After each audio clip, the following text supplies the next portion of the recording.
ఇప్పుడు సరే పైరసీ అనేది మన చట్ట ప్రకారము నేరము. సరే దాంట్లో చాలామంది చెప్తున్నారు అది తొందరగా బెయిల్ వచ్చేస్తుంది, అది పెద్ద కష్టమైన కేసే కాదు, దాంట్లో బెయిల్ తెచ్చుకోవడం చాలా ఈజీ అని చెప్తున్నారు. ఈ విషయాన్ని కాసేపు మనం పక్కన ఉంచితే నీ మాట్లాడబోయే సబ్జెక్ట్ ఏంటంటే, ఇప్పుడు ఐబొమ్మ రవి ఆయన సొంత డబ్బులు పెట్టి సినిమా తీసో ఫ్రీగా మీకు ఎవరికి చూపించట్లేదు.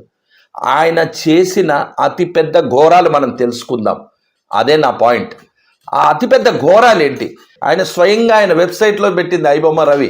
ఏమని చెప్పాడంటే, నన్ను మీరెవరూ పట్టుకోలేరు, నన్ను పట్టుకుంటే మోర్ దాన్ 5 కోట్ల మంది డేటా నా దగ్గర ఉంది. ఆ డేటాలో సెలబ్రిటీలు ఉన్నారు, చాలా పెద్ద పెద్ద వాళ్ళు ఉన్నారు, వాళ్ళ బండారాలు అన్నీ నేను బయట పెడతాను.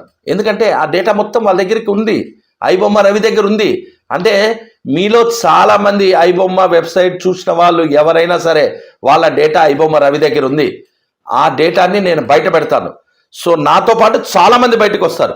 5 కోట్ల మంది డేటా నేను బయట పెడతాను అనే వార్నింగ్ ఇచ్చాను. నన్ను పట్టుకోలేరు, నా వెనకాల చాలా పెద్ద పెద్ద వాళ్ళు ఉన్నారు, నన్ను 80% పట్టుకోలేరు, ఇది ఒక గ్లోబల్ నెట్వర్క్ అనే ఒక వార్నింగ్ డైరెక్ట్గా డిపార్ట్మెంట్ని ఛాలెంజ్ చేస్తూ విసిరాడు. అది ఎంతవరకు కరెక్ట్ అంటారు?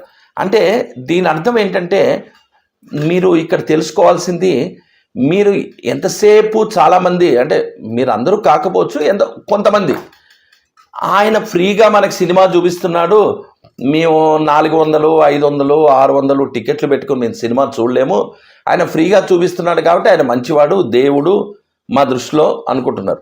కానీ అది కాదండి.